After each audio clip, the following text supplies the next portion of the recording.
다 함께 일어나서 우리 찬양하겠습니다. 예수님께서는 우리에게 마르지 않는 생명의 생수를 주신다고 하셨습니다. 이 시간 찬양할 때 세상의 갈급한 영혼들이 예수를 만나 회복되고 생명의 생수의 강을 누릴 수 있도록 찬양하겠습니다.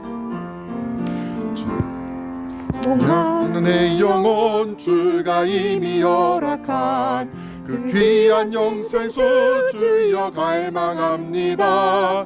그 약속 따라서 힘써 간구하오니 오 주여 내 기도 어서 들어주소서.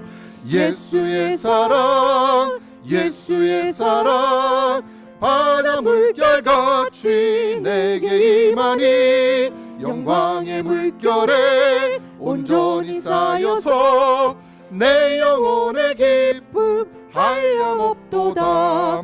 내게 주신 준비 내려주시려 구원의 근강을 건너편에 올라와 그 귀한 징조가 내게 밝히 보이니 나 힘을 다하여 주께 간구합니다.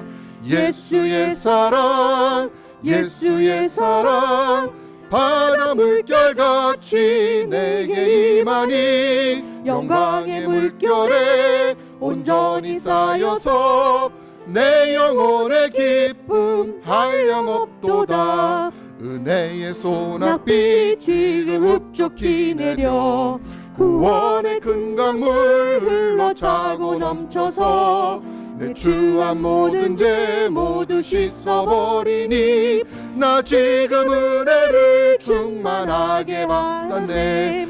예수의 사랑 예수의 사랑 바다 물결같이 내게 임하니 영광의 물결에 온전히 쌓여서 내 영혼의 기쁨 한량없도다. 그 차고 넘치는 주의 은혜의 물결 힘차게 밀려와 내게 만족합니다.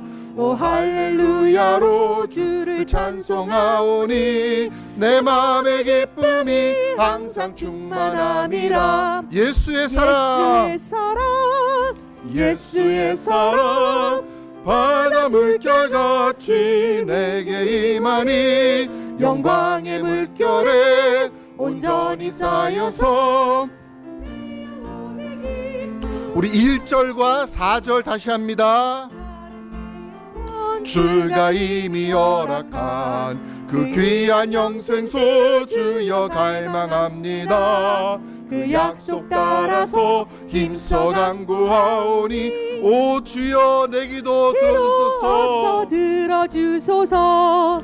예수의 사랑 예수의 사랑 바다 물결같이 내게 임하니 영광의 물결에 온전히 쌓여서 내 영혼의 기쁨 한량없다. 4절 그 차고 넘치는 주의 은혜의 물결 힘차게 밀려와 내게 만족합니다. 오 할렐루야로 주를 찬송하오니 내 마음의 기쁨이 항상 충만함이라.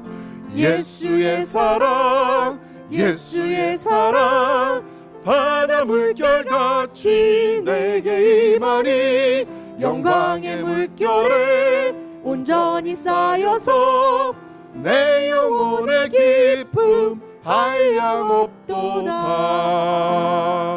마음속에 근심 있는 사람 주 예수 앞에 아뢰어라. 슬픈 마음 있을 때라도 주 예수께 아뢰라.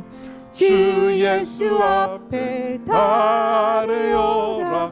주 우리의 친구니 무엇이나 근심하지 말고 주 예수께 아뢰라. 눈물 나며 눈물 나며 기쁜 한숨 쉴 때 주 예수 앞에 다 아뢰어라. 은밀한 죄 내게 있더라도 주 예수께 아뢰라. 주 예수 앞에 다 아뢰어라. 주리의 친구니 무엇이나 근심하지 말고 주 예수께 아뢰라. 괴로움과 두려움 있을 때에 주 예수 앞에 다 아뢰어라. 내일 일을 염려하지 말고 주 예수께 아뢰라. 주 예수 앞에 다 아뢰어라. 주리의 친구님 무엇이나 근심하지 말고 주 예수께 아뢰라. 죽음 앞에 겁을 내는 자여 주 예수 앞에 다 아뢰어라. 하늘나라 바라보는 자여 주 예수께 아뢰라. 아멘.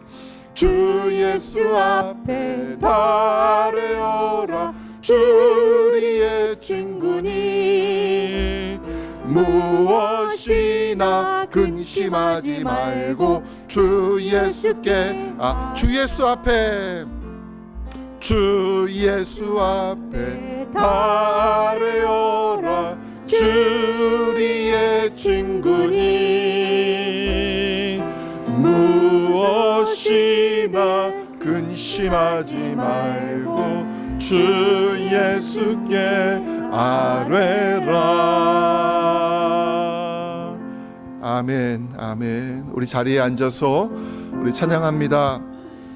하나님께서는 오늘 원하시는 것이 무엇일까요?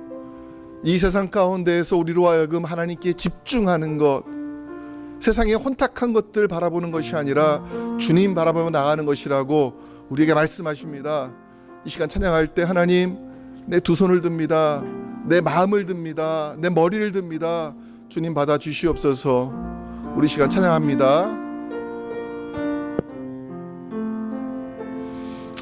두 손 들고 찬양합니다. 다시 오실 왕 여호와께 오직 주만이 나를 다스리네. 다시 한번 두 손 들고 찬양합니다. 두 손 들고 찬양합니다.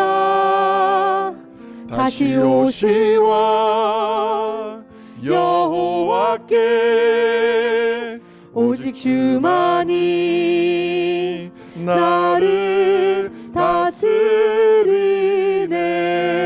나 주님만을 섬기리. 헛된 마음 버리고 성령이여 내 영혼 충만하게 하소서. 충만하게 하소서. 주님 앞에 내 생명 드리리라. 나 주님만을 섬기리. 나 주님만을 섬기리. 헛된 마음 버리고 성령이여 내 영혼 충만하게 하소서. 주님 앞에 내 생명 드리리라.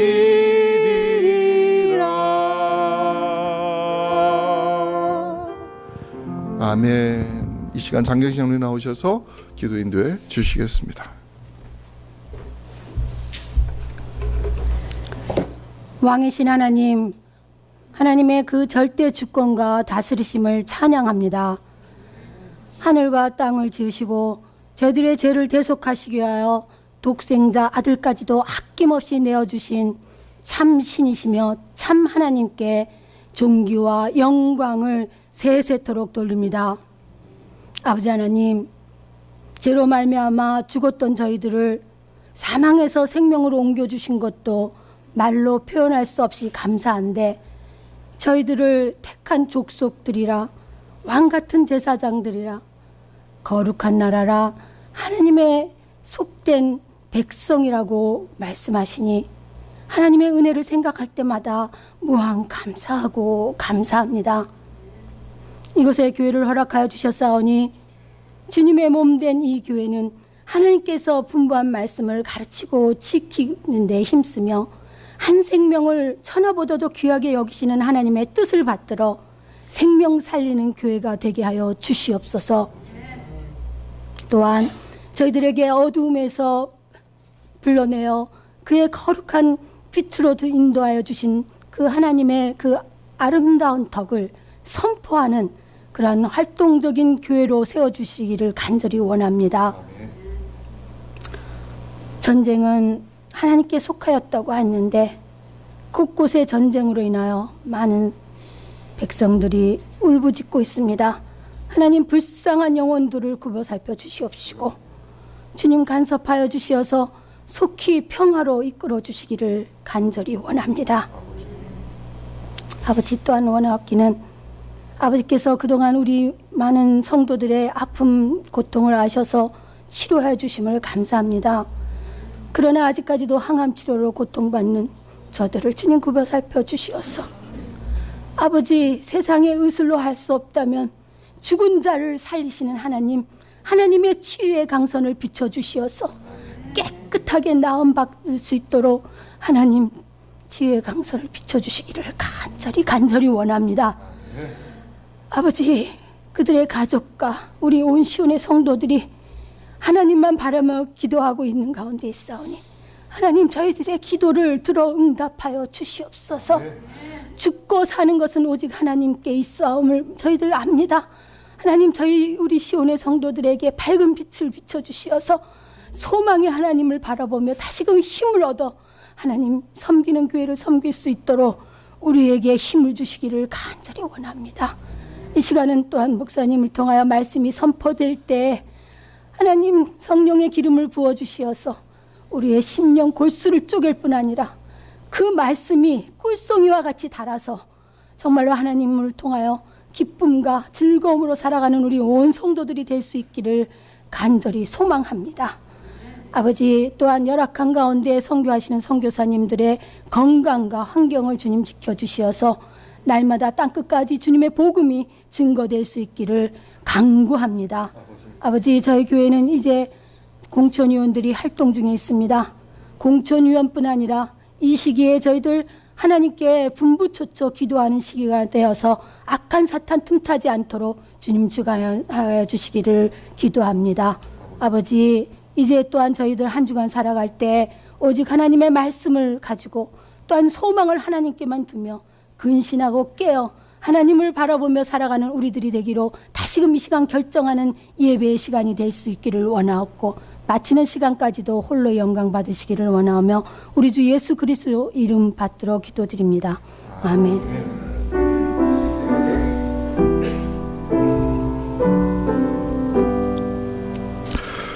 오늘 우리에게 주시는 하나님의 말씀은 사무엘상 3장 1절에서 4절입니다. 오늘 황대수 집사님 나오셔서 하나님의 말씀 봉독해 주시겠습니다.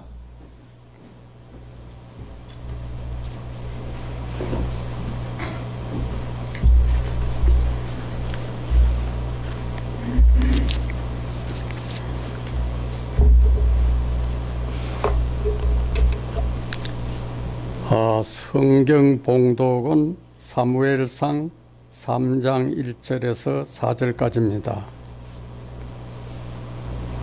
아이 사무엘이 엘리 앞에서 여호와를 섬길 때에는 여호와 말씀이 희귀하여 이상이 흔히 보이지 않았더라. 엘리의 눈이 점점 어두워가서 잘 보지 못하는 그때에 그가 가기 자기 처소에 누웠고 하나님의 등불은 아직 꺼지지 아니하였으며 사무엘은 하나님의 궤 있는 여호와의 전 안에 누웠더니 여호와께서 사무엘을 부르신지라 그가 대답하되 내가 여기 있나이다 하고 아멘. 감사합니다. God is good. All the time. 그 하나님이 지금도 우리와 함께 하십니다. 아멘. 예. 오늘 가만 보면은 요즘에 많은 사람들이 출신이 참 중요하다, 또 배경이 중요하다 하는 말들을 전보다 더 많이 하는 것처럼 보입니다. 예전에는 개천에서 용난다 하는 말을 그럴 수 있지, 그렇게 될 수 있어라는 받아들였다면 요즘에는 개천에서 용난다 하는 말을 잘 믿지 못하겠다, 또 흙수저가 금수저가 된다라고 하는 것을 점점점 더 어렵게 생각하는 그런 시대가 되어가고 있다라고 이야기를 하고 있습니다. 부익부 빈익빈의 현상이 한국뿐만 아니라 미국뿐만 아니라 온 세계적으로 점점점 심화되고 있어가지고 이제는 힘든 환경에 사는 사람들이 더 좋은 환경으로 가는, 그걸 계층의 이동, 사닥달이라고 말하는데, 그런 것들이 끊어졌다라고 하는 이야기들을 심심치 않게 듣고 있습니다. 지지난주에도요, 어떤 뉴스가 있었는가 하면은 미국의 아이비리그가 있습니다.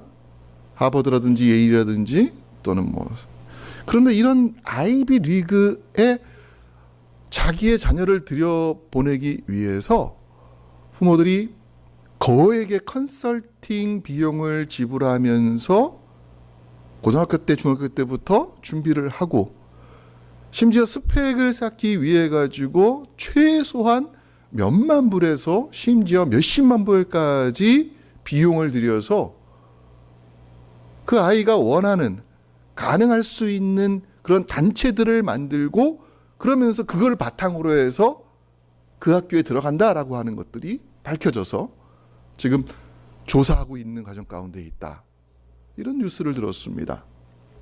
한국도 마찬가지입니다. 2018년도에 조사를 해보니까 그때 서울대에 있는 학생들의 10분의 1 이상이 어디에서 나왔느냐라고 할 때 강남 서초구 출신이라는 거예요. 한국에 그렇게 많은 학생들이 있는데 그 작은 3개의 구에서 출신 아이들이 서울대 들어간다, 연대나 고대를 들어간다라고 하는 통계를 봤다는 것이지요. 그것은 무엇을 의미합니까? 배경이 있어야지만이 그만큼 서포트를 해주고, 그만큼 부모가 소위 말해서 금전적인 도움을 줘야지만이 이제는 자녀들도 잘 될 수 있다라고 하는 그런 분위기가 세상 가운데에 있다라고 하는 거예요. 근데 여러분, 우리는 이렇게 말하면은 마치 그게 진짜인 줄 알고 착각하는데 아니에요, 여러분들. 우리 역사를 보면은 과거에도 이와 같은 일들은 비일비재로 있었습니다. 오히려 더하면 더하지 덜하지 않았다라는 거예요. 같은 패턴을 갖고 있습니다. 예전에 고대 피라미드와 또 유적지들을 발굴하면서 학자들이 찾았던 일반 평민들의 그 집 근처에 있었던 토판에서 발견된 문구가 뭔지 아세요? 거기 이렇게 써 있답니다. 상형 문자를 해석했더니만은 요즘 젊은 것들은 버릇이 없다, 이렇게 써 있어요. 그래가지고 이게 얼마나 재미있게 돌아가는지 몰라요. 예나 지금이나 사람들의 세대는 똑같아요. 지금 보면 한국에서 많은 사람들이, 미국에서도 마찬가지입니다. 코로나 세대 사람들이 좀 이상하다, 어린애들 좀 이상해졌다, 젊은 사람들이 말이지 MZ세대 말하면서 특징을 막 얘기하잖아요. 나중에 그 아이들이 커서 50대면은 똑같이 10대, 20대 때 그렇게 말할 겁니다. 요즘 애들 이상해졌다, 우리 때는 안 그랬는데 왜 그러냐라고 할 거예요. 보세요. 조선시대는 얼마나 더 큰 빈부의 차이가 있었습니까? 대감집 자식은 나중에 대감이 되는 거예요. 종들의 자식은 나중에 종이 되는 겁니다. 신분의 이동이 지금보다 훨씬 더 어려울 때가 그때였습니다. 홍길동전에 보면은 서자 출신은 일정 이상의 관직에 올라갈 수 없는 그런 시대였습니다. 그런데 오늘 본문을 보면은요, 사무엘이라는 사람의 이름이 등장을 합니다. 그의 어린 시절에 어떤 일이 있었는 걸 우리에게 말씀해 주고 있어요. 근데 우리가 알다시피 사무엘은 어떤 사람이었습니까? 이스라엘의 위대한 선지자였습니다. 그는 다윗이라고 하는 왕을, 그 앞에 사울이라고 하는 왕을 세웠던 위대한 예언자였고 하나님의 사람이었습니다. 또 시대별로 본다면 그는 이스라엘의 마지막 사사로서의 역할을 충실히 감당한 사람이에요. 지금도 많은 사람들이 사무엘 선지자의 이름을 높이고 존경합니다.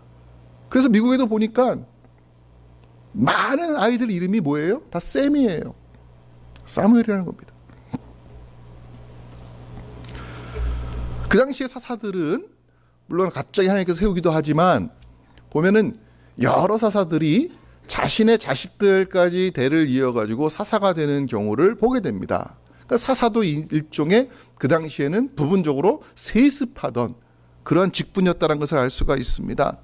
그렇다면 이 사무엘이라는 사람은 도대체 뒷배경이 얼마나 좋아가지고 또 그가 자랐던 환경이 얼마나 괜찮았길래 또 얼마나 그가 많은 스펙을 쌓았기 때문에 이렇게 위대한 사사가 되었고 탁월한 선지자가 되었고 온 세상 사람들이 존경하는 그런 위대한 인물이 되었는가, 우리가 아마 궁금해할 수도 있다라는 것이지요. 근데 성경은요, 사무엘의 그 모든 배경이 다 어두웠다라고 이야기를 합니다.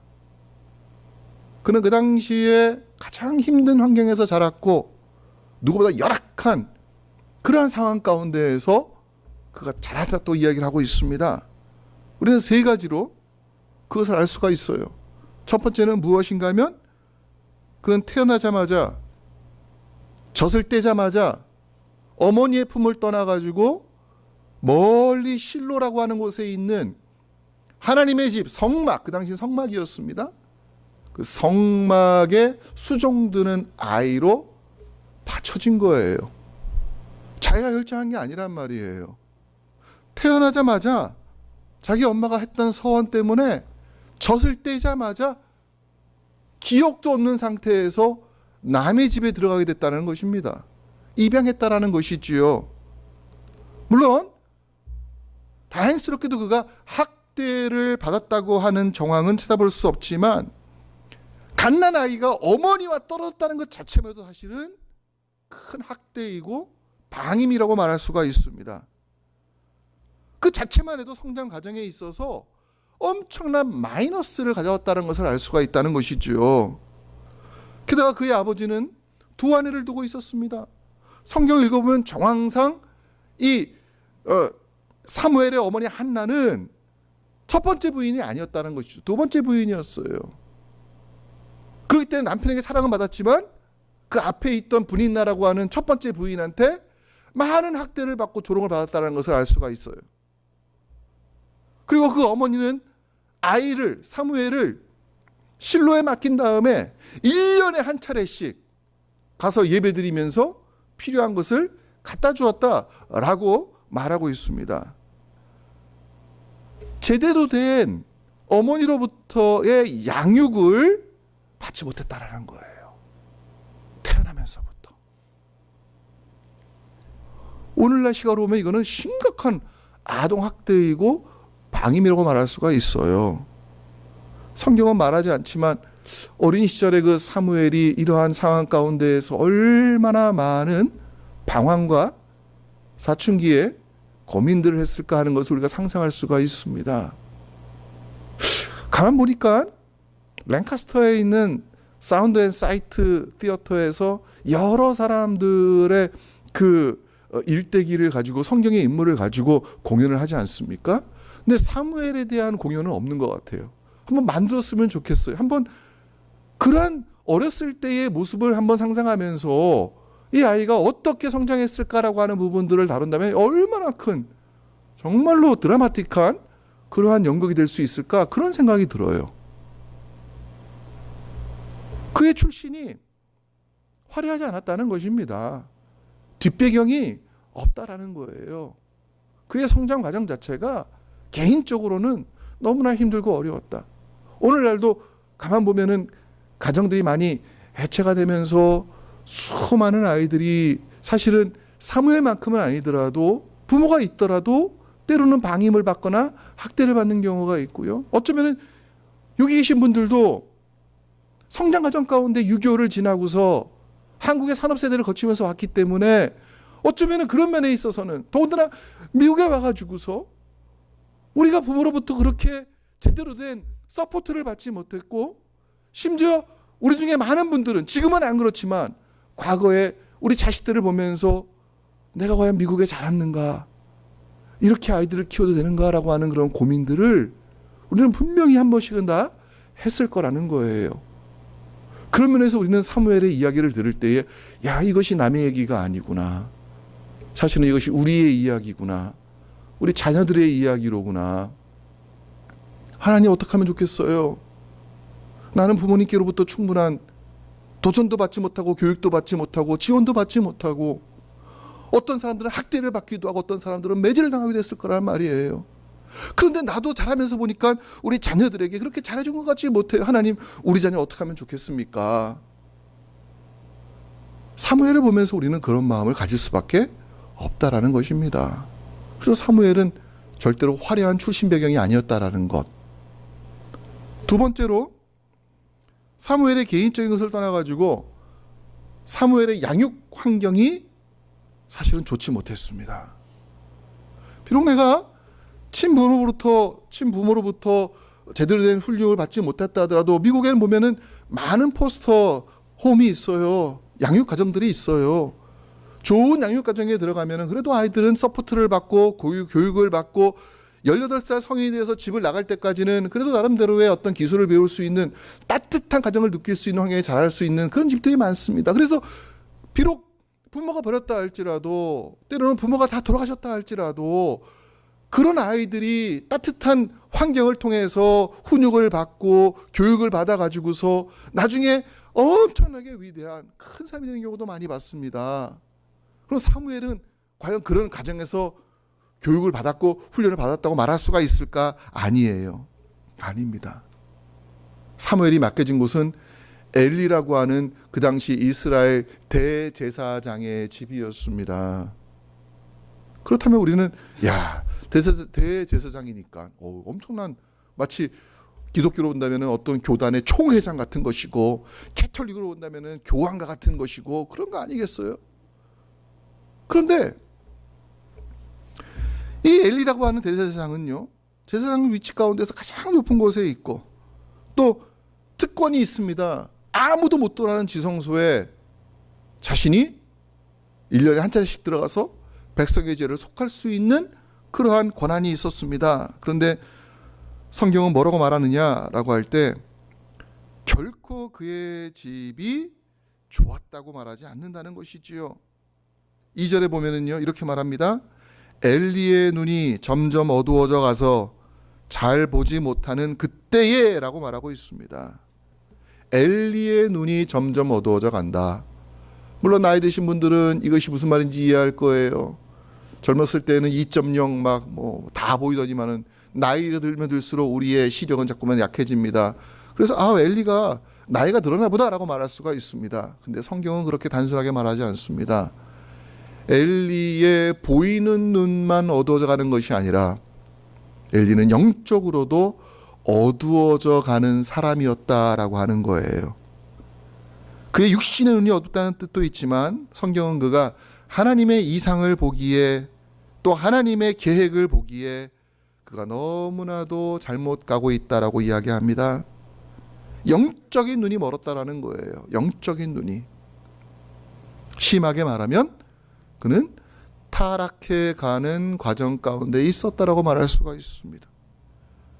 먼저 그의 두 아들 홈니와 비느하스가 타락의 길로 걸어 들어갔습니다. 그 앞에 보면 2장에 그런 내용이 나와요. 당시에 세습했던 제사장 가문이기 때문에 엘리의 두 아들 홈니와 비느하스도 일정 기간이 지나니까 그들도 제사장이 됐단 말이에요. 노력한 것이 아닙니다. 그냥 얻은 거예요. 좋은 성장 배경을 가진 것이죠. 얼마나 좋아요. 부모의 뒷배가 있는 그런 삶을 살았습니다. 그런데 그들의 삶은 너무나도 비열했고 타락했다라고 하는 것입니다. 제사장의 역할은 하나님을 섬기는 것이고 백성으로 하여금 하나님께 돌아올 수 있도록 도움을 주는 것이고 제사할 수 있도록 예배할 수 있도록 백성들을 격려하는 것인데 그들은 하나님께 드리는 제사, 즉 예배를 소홀히 여겼다. 그렇게 얘기하고 있어요. 제사를 드릴 때 하나님께 먼저 바친 다음에 그 일부분을 수고한 제사장들과 레위 사람들을 위해서 떼야 되는데 하나님께 바치기 전에 들어가지고 갈고리로 푹 찍어가지고서 제일 좋은 고기를 끄집어내서 자기가 취합니다. 그것을 팔아서 이득을 냅니다. 그리고 신경 쓰지 않는 거예요. 성경은 뭐라고 말하는가 하면은 그들이 하나님의 제사를 멸시했다라고 이야기합니다. 하나님의 제사만 멸시한 것입니까? 그들이 하나님을 멸시했다라는 거예요. 하나님 없이 살아갔다라는 것입니다. 형식은 제사장이에요. 부모로부터 물려받은 좋은 신분입니다. 하지만 그것 가지고 하나님을 떠나 있었다라고 이야기합니다. 그들이 영적으로만 타락한 것이 아니라 그 다음에 더 기가 막힌 얘기가 나와요. 심지어 그들이 회막문에서 즉 성막에서 수종드는 여인들을 범했다라는 거예요. 복수형으로 나온다는 것입니다. 그 당시에 그 악한 풍습을 성막이라고 하는 오늘날 교회라고 하는 공간 안에서도 그러한 부분들을 막지 못했다라는 것이고 오히려 그러한 것들이 더 그 안에서 종교적으로 타락한 모습을 보여주는 것이 바로 홈리와 비나스의 모습이다라고 하는 것이지요. 지금은 그렇지 않겠지만 이전에 중세시대 때에 로마 카톨릭이 타락했을 때는 어떤 일이 일어났습니까? 수녀원을 파보면 수녀원 밑에 있는 동굴에서 수많은 영아들의 유골들이 발견이 되었어요. 많은 사제들이 수녀들과 함께 동침했다는 말이에요. 종교가 타락하면 이런 일들이 일어난다라고 하는 것인데 홈리와 비나스도 예외가 아니었다고 하는 것이죠. 오늘날 이단들을 보세요. 이단들은 반드시 어느 쪽으로 발전합니까? 성적인 타락으로 발전하게 돼 있다는 말이에요. 이단뿐만 아닙니다. 종교도 마찬가지예요. 종교도 세상에 있는 그 흐름, 그 물기를 막지 못하면 안에서 썩어가는데 안에서 썩어가는 것들이 바깥에서 썩는 것보다 훨씬 더 심하다. 왜요? 나갈 구멍이 없어요. 환기가 안 되는 거예요. 그러니까 종교가 타락하면 지구상에 있던 이슬람, 불교, 기독교, 캐톨릭 그 어떤 종교라도 하나님 안에서의 그 믿음과 순결함과 순수성을 지키지 못하면 교회는 자꾸만 타락할 수밖에 없다라는 것을 오늘날 우리에게 보여주고 있다라고 하는 것입니다.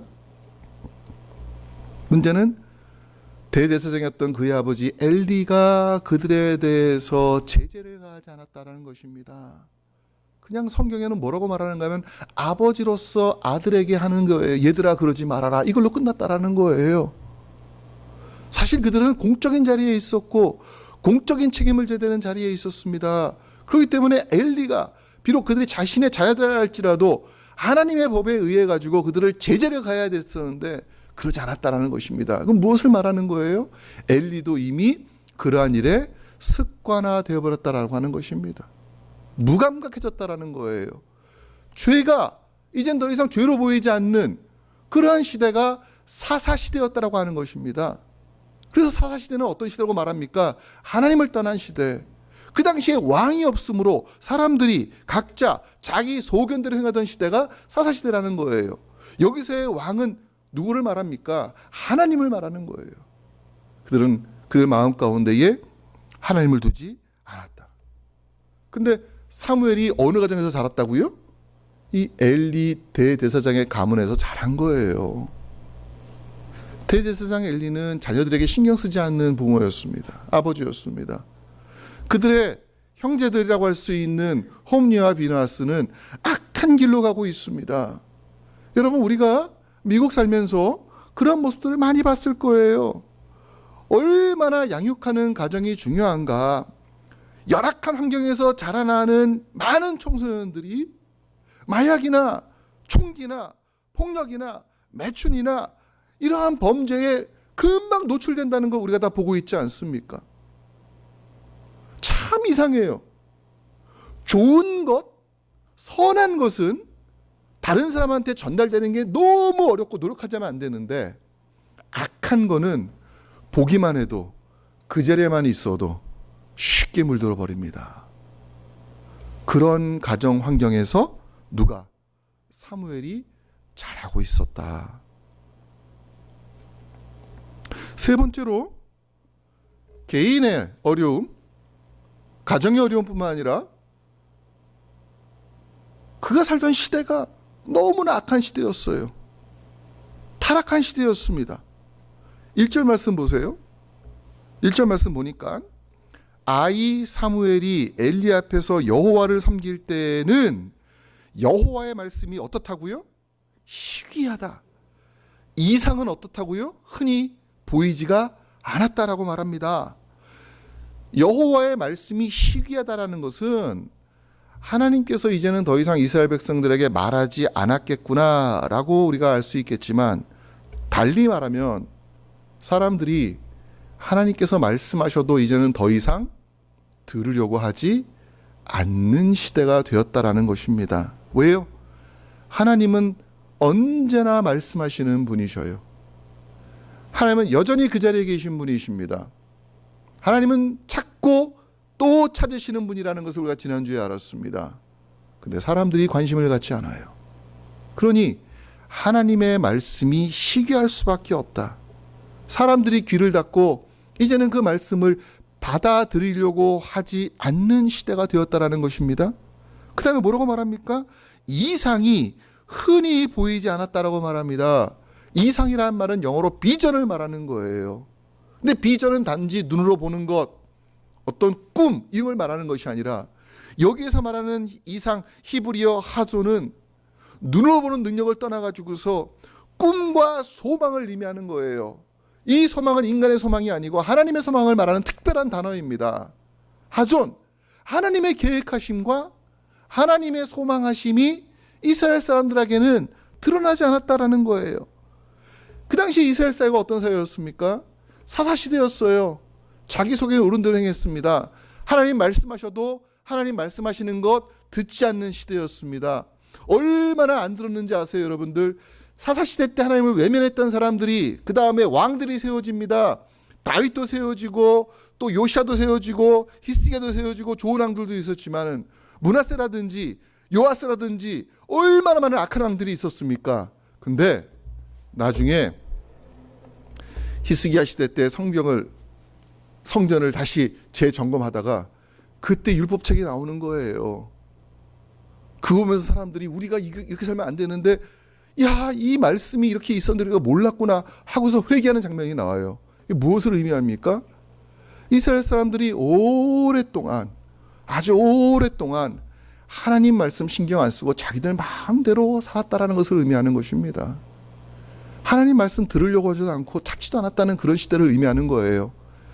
사사시대를 보면서 어떤 사람들은 말해요. 야, 이 뭐 하나님 믿는 것들도 별것이 아니구나. 야, 사사시대 봐라. 얼마나 큰 죄악이 있었느냐. 이게 진짜 이렇게 타락해. 야, 종교는 다 나쁜 거야. 이스라엘과 하마스 전쟁을 봐봐. 종교 때문이 아니에요, 여러분. 하나님 때문이 아닙니다. 하나님이 안 계시면, 유대교가 없고 기독교가 없으면 인간은 천국을 이룰 것 같아요, 여러분들? 아닙니다. 인간은 그 어떤 것이라 할지라도 자신의 욕망과 탐욕을 위해서는 이용하는 존재가 되는 거예요. 우리가 지금 이스라엘과 하마스의 전쟁을 보면서 그것이 정말 하나님께서 원하시는 것이라고 말할 수 있는 사람은 누가 있겠습니까? 그러나 전쟁을 수행하는 사람들은 뭔가는 이유를 찾아야 되는 거예요. 세상 사람들은 여러 곳에서 이유를 찾지만 종교를 가진 사람들은 어디에서 이유를 찾습니까? 하나님께 이유를 찾는 거예요. 그러니까 2차 대전 당시에 독일에 히틀러를 따랐던 수많은 독일에 있는 교회들은 뭐라고 얘기합니까? 하나님께서 히틀러를 세우셨다고 이야기해요. 고백교회 사람들은 뭐라고 말합니까? 하나님께서 히틀러를 세우지 않았다고 이야기를 합니다. 여러분, 이러한 시대가 되면은 믿는 사람들도 헷갈리기 시작하는 거예요, 이제는. 야, 정말 이게 하나님께서 원하시는 현상인가? 아니면 하나님께서 원하지 않는 현상인가? 왜 이런 일들이 일어나게 되었을까? 사무엘 당시에 하나님께서 일방적으로 이스라엘을 버린 것이 아니었습니다. 이스라엘은 사사시대를 지내오면서 반복적으로 계속해서 하나님의 말씀을 거역하고 부정직하고 부도덕한 일들을 계속해 왔습니다. 하나님을 알아도 하나님께서 원하시는 방법대로 살지 않았다. 하나님의 계시가 이스라엘에게 주어진 것이 아니라 사실 이스라엘이 하나님의 계시를 받아들이지 않았다라는 것을 우리는 보게 됩니다. 오늘 말씀 보면은 엘리는요, 대제사장이지만 하나님께로부터 어떠한 계시나 음성을 듣지 못하는 사람으로 나오고 있어요.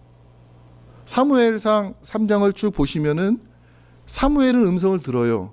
근데 엘리가 물어요. 그 어린 사무엘한테, 야 사무엘아, 하나님이 너한테 뭐라고 말씀하시더냐? 누가 물어본 거예요? 대제사장이 어린아이한테 물어봤어요. 얼마나 우스꽝스러운 일입니까?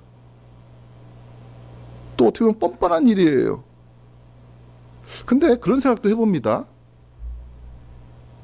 그래도 엘리 제사장이 뭔가 하나님에 대한 그 마음의 소리는 들으려고 하는 그런 모습은 있었구나. 그래도 우리가 어린 사람들한테 배워야 될 이유가 여기 있지 않겠습니까?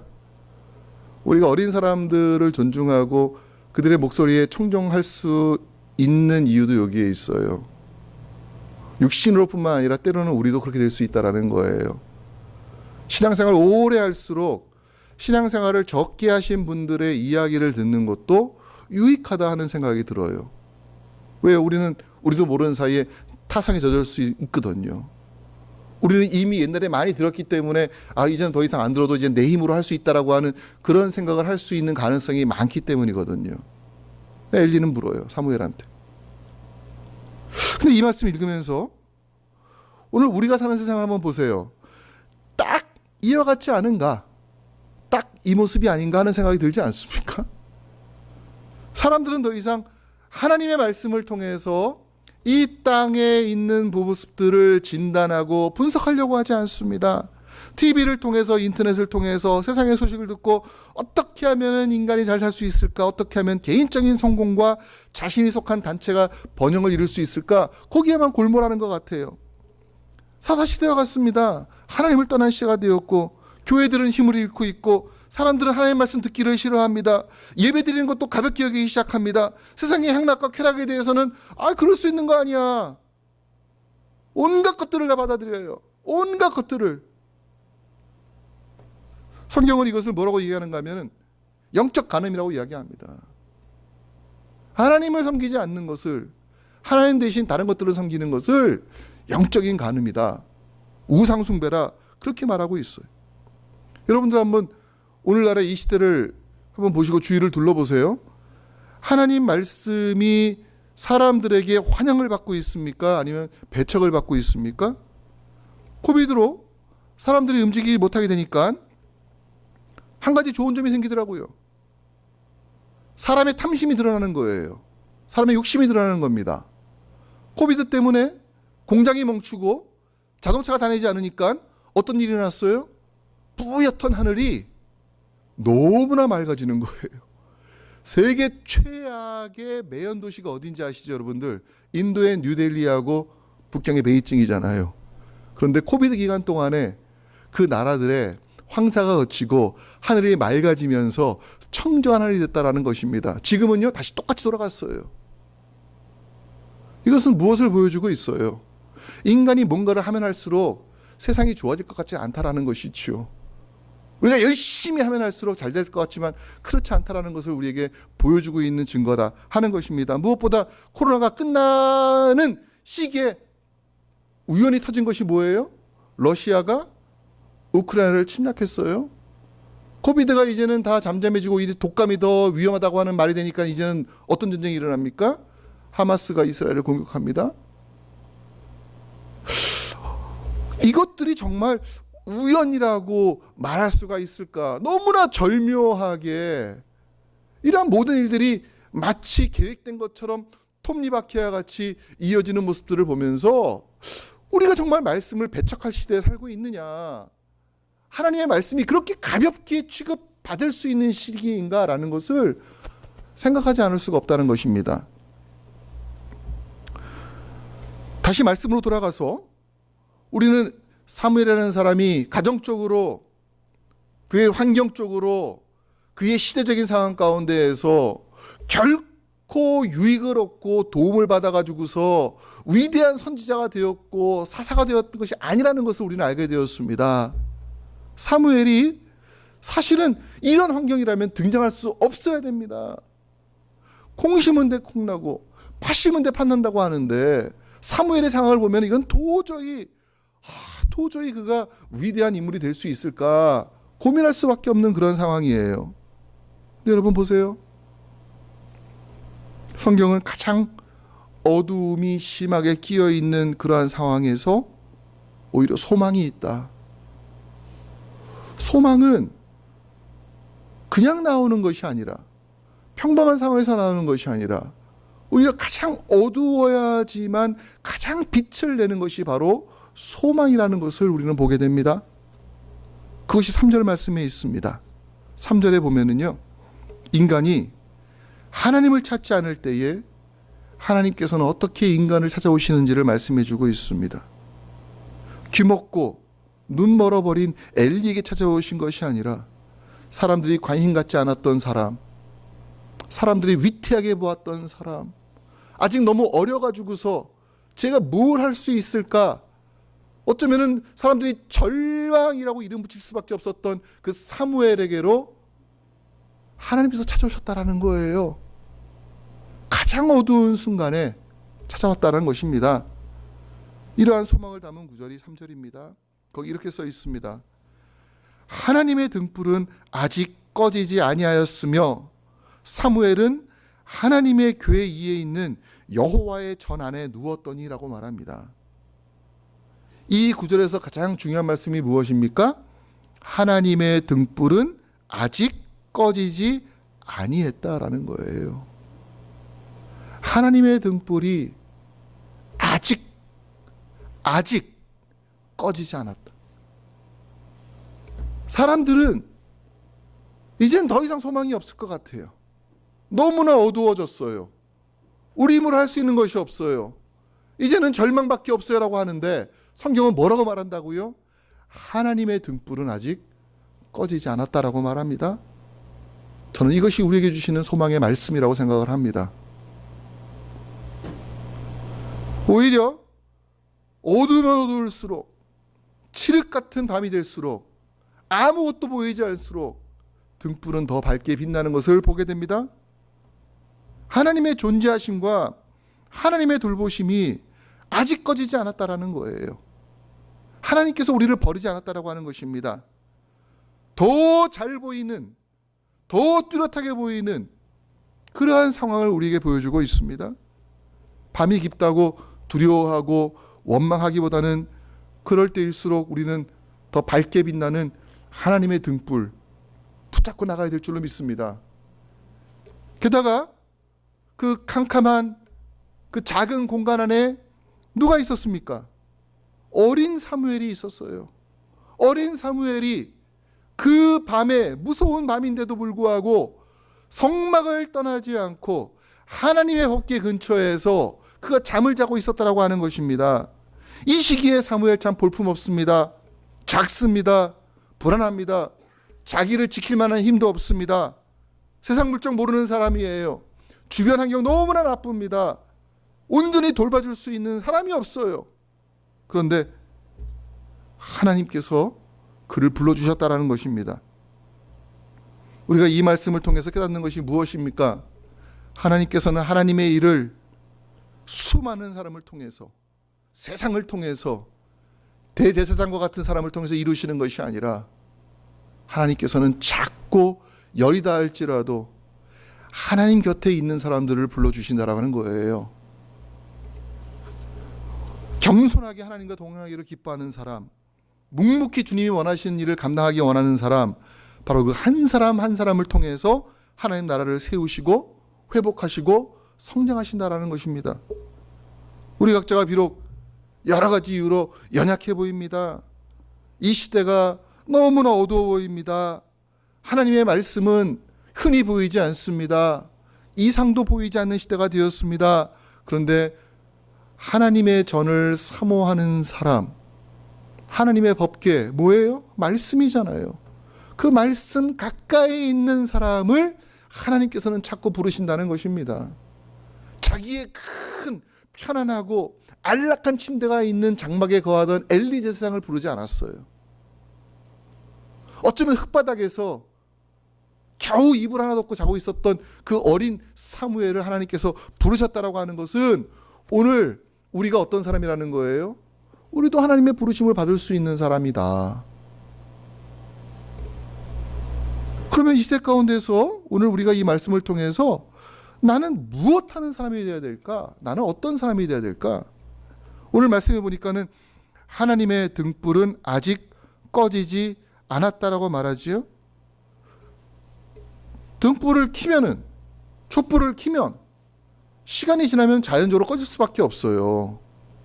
그런데 하나님의 등불이 아직 꺼지지 않았다라는 것은 그 등불이 꺼지지 않도록 누군가가 관리하고 관심을 갖고 거기에 집중하고 있었다는 것을 의미하는 것이죠. 누가 그 일을 했습니까? 그걸 사무엘이 한 거예요. 사무엘이 엘리 대제사장처럼 제사를 집례하거나 또는 사람들을 이끄는 사사로서 역할을 감당하지 못하고 그저 성전 한쪽에서 그냥 엎드려가지고 하나님만 바라보는 사람이었을지 몰라도 하나님께서는 바로 그 모습을 하는 자기가 할 수 있는 가장 최선의 일, 등불 하나 정도는 내가 꺼트리지 않을 수 있는 그런 사무엘에게 하나님께서는 말씀하신다라는 것입니다. 어린 사무엘이 그 등불을 지키고 관리하고 기름을 붓고 청소를 하고 그렇기 때문에 그 등불이 꺼지지 않았다라는 것이지요. 여러분 보세요. 우리가 하나님께 드리는 헌신은 남과의 비교를 통해서 나타나는 것이 아니에요. 우리가 하나님께 나아갈 때 하나님께서는 우리를 쭉 일렬로 세워놓은 다음에 1번부터 100번까지 점수를 매기셔가지고서 너는 헌신의 1등, 넌 2등, 3등, 너는 50등 막 이렇게 매기시는 분이 아니라는 거예요. 하나님은 우리가 있는 그 자리에서 내가 할 수 있는 만큼의 최선을 다하고 있느냐, 내가 그 하나님께 내가 드릴 수 있는 그 마음을, 그 정성을 드릴 수 있느냐, 그걸 보시는 것이지 누군가 비교해서 잘했다 잘못됐다를 판단하시는 분이 아니라는 것이죠. 그런 하나님이라면은 이 어린 사무엘, 어디 쓸데없는 사무엘을 누가 부르시겠습니까? 그렇기 때문에 오늘 우리 주변에 하나님의 등불이 켜 있다라고 하는 것, 내가 여전히 주님 앞에 설 수 있다라고 하는 것은 그래도 내가 할 수 있는 만큼의 하나님께 드리는 내 마음의 최선은 다 하고 있구나, 이렇게 고백할 수 있는 우리 모두가 되기를 원합니다. 두 번째는 보세요. 두 번째로 4절에 사무엘이 하나님의 부르심을 들어요. 믿는 사람들이 이 어두운 시대 가운데 살아가면서 우리가 하나님의 음성을 듣는다는 것은 너무나 중요한 일입니다. 그 당시에는 하나님 말씀이 희귀할 때였잖아요. 이상도 보이지 않을 때였습니다. 그런데 어떻게 사무엘이 하나님의 음성을 들을 수 있었을까? 물론 하나님께서 원하시는 사람에게 일방적으로 말씀하실 수 있으신 분이시죠. 그런 권한이 하나님께 있습니다. 하지만 어린 사무엘에게는 그 당시에 엘리와 홈리와 비나스, 다른 이스라엘 사람들이 갖지 못했던 가장 중요한 장점이 있었습니다. 그것은 그의 영혼이 순수했다라는 거예요. 그의 마음이 하나님을 집중하고 있었다라는 것입니다. 다른 것들을 볼 수 있는 상황이 아닐 때 하나님께 집중하는 것 너무 중요한 일이에요.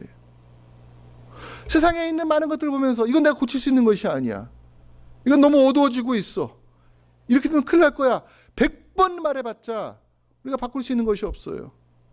우리가 할 수 있는 가장 중요한 것은 무엇인가 하면은 하나님께 집중하는 것인 줄로 믿습니다.